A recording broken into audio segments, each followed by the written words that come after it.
Rasulullah Nabi Muhammad yang saya hormati keluarga besar SMK Ma'arif yang satu di Bulu. Yang saya hormati juga tuan rumah, kita sekeluarga yang insya Allah sedang berbahagia menanti akhir tahun yang penuh dengan guyuran hujan, guyuran akhir tahun yang penuh dengan curahan rahmat dari Allah Subhanahu wa Ta'ala. Alhamdulillah hari ini kita masih bisa berkumpul, masih bisa bersama-sama menghadiri undangan dari kita untuk berkait dalam rangka, karena tamu itu kan dikatakan tamu itu adalah pintu, salah satu pintu berkah adalah ngadili tamu. Minum, tidak mangan itu salah satu jalan oleh berkah. Makanya sering-sering undang tamu, sering-sering. Makanya bahkan salah satu yang menjadi, kalau di kitab Naswaul Ibad, salah satu yang menjadi sebab Nabi Ibrahim disebut sebagai Khalilullah. Nabi Ibrahim kan disebut sebagai Khalilullah, kekasihnya Allah Ta'ala. Salah satu sebabnya Nabi Ibrahim itu buatan kerso, tidak pernah mau makan sendirian, mesti boleh wong untuk makan bareng aja, senampan atau sepiring bareng. Orang pernah mangan dewekan, jadi rumahnya mangan tuh dewekan, boleh wong musyid sampai berjalan, dikisahkan di situ sampai berjalan bermil-mil boleh wong, karena zaman dulu kan memang tetangganya berjauh-jauhan gitu jarak, sampai berjalan bermil-mil boleh wong dan gelem makan bareng. Terutama sing makanya dikatakan Kanjeng Nabi mengatakan maam sing akeh tangane, sing melibatkan banyak tangan itu perlu berkah. Karena memang awit zaman Nabi Ibrahim itu dicontohna mangan bareng-bareng berkahnya luar biasa. Makanya sampai-sampai salah satu sebab Nabi Ibrahim disebut sebagai Khalilullah atau kekasihnya Allah adalah welas asih kayak beliau, sampai semuanya mendapatkan berkah yang berlipat dari Allah.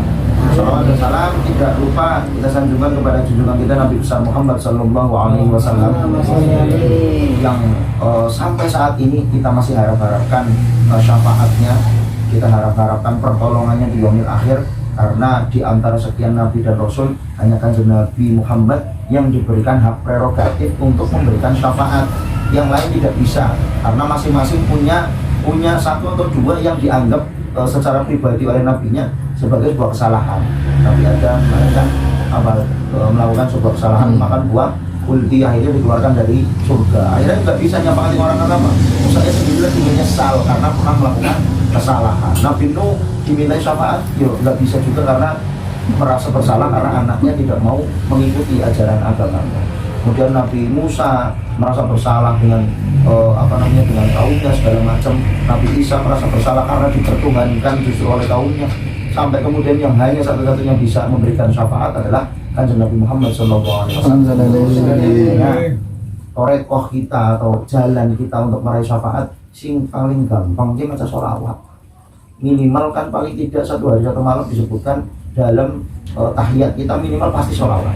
Itu paling minim. Itu yang sudah mengapa kok sholawat kok diagung-agungkan, karena dalam syariat sholat sendiri saja yang berhadapan langsung dengan Allah tetap disuruh bersholawat. Makanya itu menjadi ciri bahwa memang sholawat kepada Kanjeng Nabi ini sesuatu yang menyimpan rahasia yang luar biasa. Makanya ada seorang yang ketika menderita sebuah kesusahan, sowan maring Mbah Yai Makros Ali Lirboyo, syaratnya isi maca sholawat. Mau sholawat itu pendek, Sallallahu Alaihi Muhammad, tapi ping 1000 di rutina. Kemudian saya sowan lagi ke salah seorang kiai saya, guru Quran saya, mengatakan wong Islam ini sedina sewong ini aja kurang sing 500 sholawatnya. Angger pengen uripe tenang, urip ora akan gangguan, aja kurang sing 500, syukur luwih. Tapi minimal 500 sallallahu alaihi Muhammad sallallahu alaihi Muhammad. Minimal berarti kan per tiap sholat berarti kan 100. Jadi mudah-mudahan dengan jalan itu, jalan yang paling murah meriah, mudah-mudahan dianggap sebagai umat yang ada Rasul Muhammad sallallahu alaihi wasallam. Jadi kan Allah hormati, hari ini kembali saya ditodong lagi. Padahal yang pakai besi putih sudah ada, ini harusnya levelnya lebih kalau di pondok-pondok lain karena memang nggak boleh pakai baju putih gitu ya.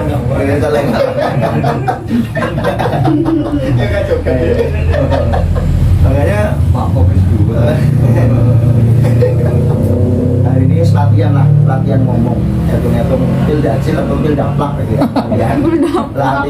Latihan kecamprak ning arep wong, latihan wis mukane muka tembok bae wis gitu. Wis ora apa-apa. Bismillahirrahmanirrahim. Hari ini ada request bahwa minta khusus pakai itu bukan nikah-nikah masalah nikah aku orang request jerepok syukur-syukur bab suwise nikah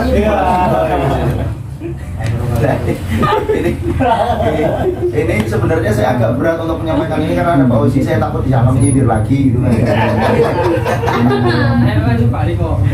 Apa-apa tapi ini jadi penyemangat juga untuk yang belum. Berarti di sini tinggal 2, 3 Iya, yang belum dikatakan bahwa ada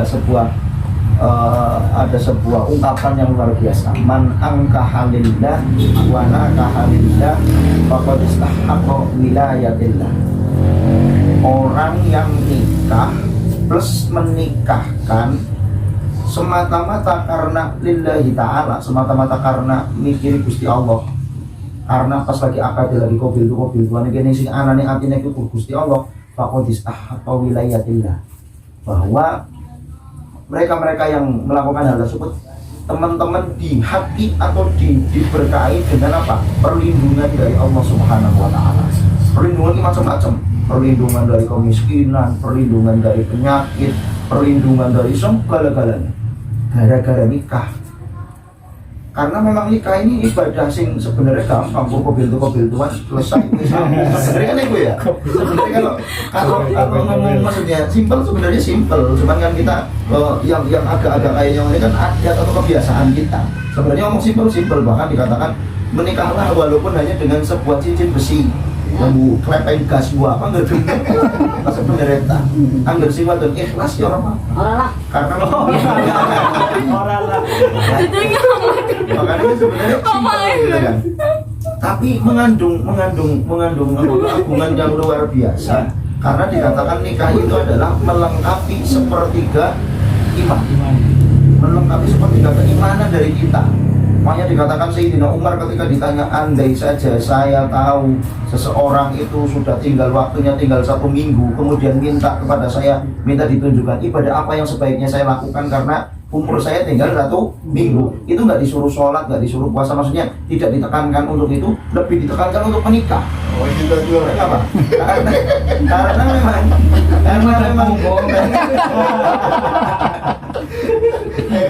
Karena memang nikah ini tadi memenuhi sepertiga keimanan. Orang yang menikah dalam keadaan jomblo itu sepertiga keimanannya masih kosong, belum diisi oleh apa-apa. Makanya saking agungnya 2 rakaat sholat sunnahnya orang yang sudah menikah jauh lebih afdal dibandingkan 1000 rakaatnya jomblo. Jomblo. Jadi 2 rakaatnya orang yang sudah menikah lebih afdal daripada 1000 rakaatnya orang yang masih jomblo. Makanya padahal ngurong-ngurong rakaat itu apa teman aku menikah di kalangnya di ngurong rakaat wong sing wis nikah. Saking agungnya pernikahan. Kenapa kok pernikahan sampai seagungnya seperti itu? Karena memang pernikahan menuntut kepada beberapa hal. Pertama, tanggung jawab. Orang yang sudah menikah memang dituntut tanggung jawabnya luar biasa, nggak suami nggak istri, dua-duanya tanggung jawab. Yang istri tanggung jawab untuk mengabdi sepenuhnya kepada suami, ya. Yang suami bertanggung jawab sepenuhnya bagaimana mensejahterakan istri dengan apa? Dengan ilmu, dengan duniawinya juga, iya, ukhrawinya juga. Makanya jadi wong Jawa, wong wadon ki surga itu neraka katut. Tapi sampai diklaim sebegitunya, sampai ngomong surga. Istri itu kalau yang cowok masuk surga ikut surga, suaminya masuk neraka ikut neraka. Karena apa? Tanggung jawab itu luar biasa. Nah, karena tanggung jawab yang luar biasa dalam pendidikannya, dalam pengawasannya, dalam kesehariannya segala macam diganjar dengan Allah Subhanahu wa taala dengan dikatakan sebagai pemenuh sepertiga keimanan. Nah, dalam kehidupan rumah tangga memang pastilah semua, apalagi yang sudah merasakan pernikahan, nggak ada yang namanya seperti di novel setelah nikah happy ending, stop langsung bahagia seumur hidup. Orang anak. Amin. Ya, hanya di novel-novel saja mungkin. Karena memang banyak cobaannya macam-macam. Wong nikah cobaannya macam-macam. Sekelas Kiai Haji Abdul Karim Lerboyo pengasuh pondok pesantren, pendiri pondok pesantren Lirboyo yang sekarang existing sekarang santrinya sudah 45.000 kan, itu awal-awal ini hampir bercerai gara-gara setelah menikah, karena Ki Abdul Karim ini aslinya orang Magelang, diparani di Magelang. Yai tolonglah balik mari Magelang, karena nih Magelang butuh pimpinan, butuh wong sing kena nggo patokan. Nah ketika seperti itu Ki Abdul Karim matur maring istrine namanya Mbah Yai Khadijah, dipanggil dengan Mbah Nyai Domroh, putrinya Ki Haji Soleh Banjaran Lati. Itu jawabannya begini, kalau memang jenengan memang berkenan untuk pulang di Parani kok pengen balik, yang monggo, tapi tolong tinggalkan saya di sini dan kembalikan saya kepada bapak saya.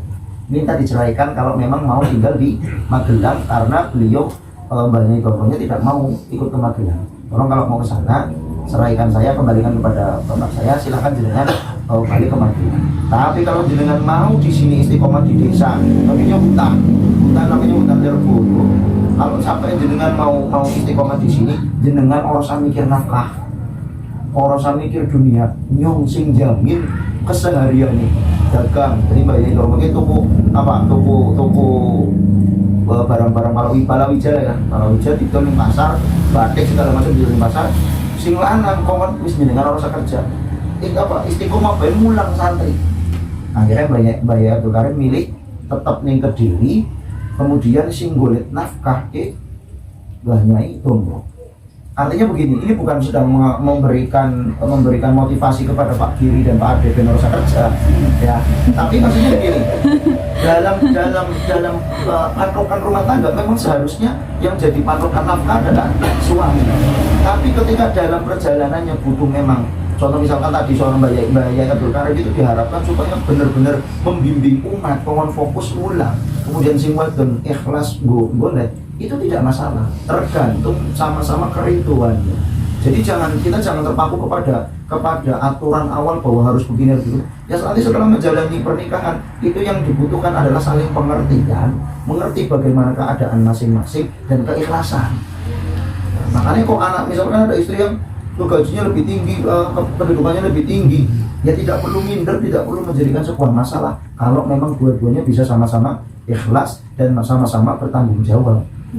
Buktinya setelah tadi Mbah Nyai Domroh menawarkan seperti itu, Mbah Yai Abdul Karim setuju, beliau fokus gembleng santri, Mbah Nyai Domrohnya dagang terus sampai bisa tuku tanah siji sampai sekarang seluruh yang menjadi lahan di pondok pesantren Lirboyo dan sekarang santrinya 45 ribuan, semuanya hasil awalnya adalah dari pengembangan wakafnya Mbah Nyai Domroh sing dagang batik karo dagang palawija. Kita menunjukkan bahwa ya memang tadi balik lagi, harusnya memang seorang laki-laki, tapi dalam perjalanannya ketika dua-duanya saling pengertian, saling menguati, insya Allah bisa mendapatkan jalur yang terbaik. Nah dipikir-pikir katanya kiai ngerti agama, ngerti hukum, ini kok malah kayak gue, malah fokus mondok. Tapi itu karena justru permintaan dari istrinya sendiri, jenengan fokus mulang gue santri. Sampai sekarang Lirboyo kan terlalu kiai yang luar biasa. Kayaknya di 10 penjuru Jawa mungkin yang lulusan Lirboyo itu terkenal jadi kiai. Baliknya kita di kiai, jarang sih orang dari jadi. Nah, ini kan hasil dari bagaimana menjalin rumah tangga dengan penuh pengertian, penuh kesabaran, bahwa tidak perlu ada permasalahan sedikit, karena kita harus menyadari bahwa pasangan kita itu manusia, bukan setan, bukan malaikat. Pen bener terus ya orang mungkin, pen salah terus ya orang mungkin, pen ayu terus ya orang mungkin, ya anak jaga killer reneng, ya anak pinter polar-polore, ya anak serumute, ya anak diterima bener-bener, ya anak lagi pacaran kan turun ngaton, ngaton listening terus, barang mus bocor bisa dinamit tapi turunnya, putus kayak gue kan, jadi kan turun tutan segala macam itu ya, baru diketahui setelah menikah. Dan itu semua bisa akan dilalui satu dengan sikap yang memang kita harus bisa menahan emosi, nahan egoisme, nahan yang namanya kepenginan ditahan benar-benar demi utuhnya rumah tangga. Karena bagaimanapun rumah tangga itu sekuat tenaga, bagaimanapun harus dipertahankan. Asarannya kudu perang karo negara tetangga demi pernikahan perang. Ada sesuatu yang sudah dibangun benar-benar kan urwatul wuthqa. Ikatan pernikahan itu urwatul wuthqa, ikatan yang benar-benar menguatkan benar-benar. Jadi kudu dipertahankan dengan luar biasa, dengan penuh pengertian, dengan penuh kebijaksanaan. Sebijaksana bagaimana bijaksananya menjalin kehidupan, maka sebegitu kuatnya juga akan pernikahan akan langgeng. Karena memang ya apalagi zaman sekarang yang luar biasa godaannya luar biasa. Makanya menuntut tanggung jawab yang luar biasa. Termasuk tanggung jawabnya adalah tanggung jawab tadi menjaga keutuhan rumah tangga dengan betul basor. Terus bocor berarti saja jelalatan. Aja belum murid itu Ini apa ya? Karena apa? Kebiasaan itu kadang-kadang khawatirnya terbawa dalam hati. Bilkis. Iya. Terbawa dalam hati, malah kebawa ngimpi bahaya. Ya, makanya ada cerita bahwa seseorang yang laki-laki menyukai film, seneng nonton film. Bintang filmnya si Cidok sing ngene dua bintang film andalan si Cidok nontonnya misalnya Kate Winslet ditontonin terus semuanya. Lama-lama dia jadi tidak tertarik kepada istrinya sendiri karena terlalu mengagumi kecantikan seorang bintang film, karena dianggap bahwa kecantikan bintang film itu yang paripurna, yang paling sempurna. Nah, ketika kok melihat istri ini kayak sungkan ya, secantik apapun istrinya ternyata tidak bisa melampaui melampaui apa yang dia harapkan. Nah, itu penting juga bahwa betul basor, karena kan yang dijaga harus mata, hati, dan kemaluan. 3 ini harus dijaga benar-benar. Kalau benar-benar bisa jaganya aman. Makanya ada istilah rumput tetangga lebih hijau dan segala macamnya. Itu kan karena ya dipandang dengan mata. Coba kalau merem ya rasa didelan. Nah, orang kata hijau ini orang kata abangnya.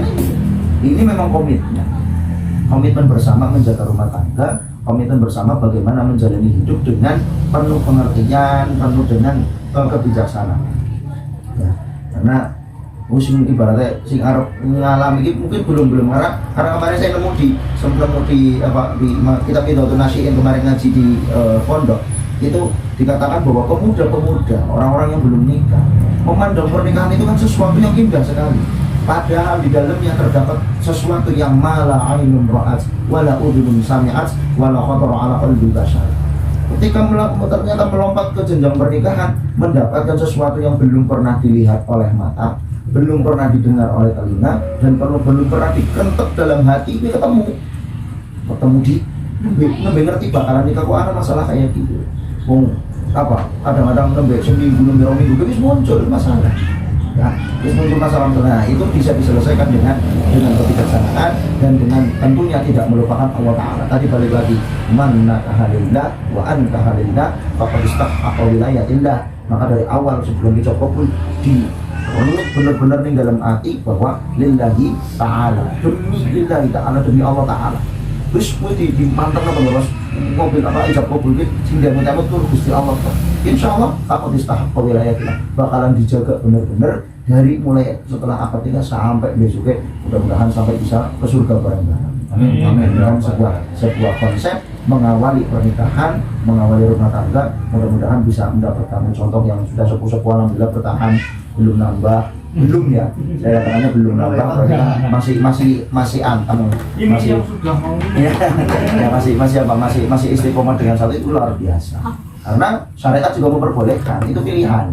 Nah, memilih untuk lebih, yaitu pilihan juga. Tapi yang istiqomah dalam satu itu berarti punya komitmen yang sangat kuat. Dengan berbagai godaannya tetap istiqomah dalam satu. Jadi seperti yang dapat saya sampaikan. Assalamualaikum warahmatullahi wabarakatuh. Sebelum saya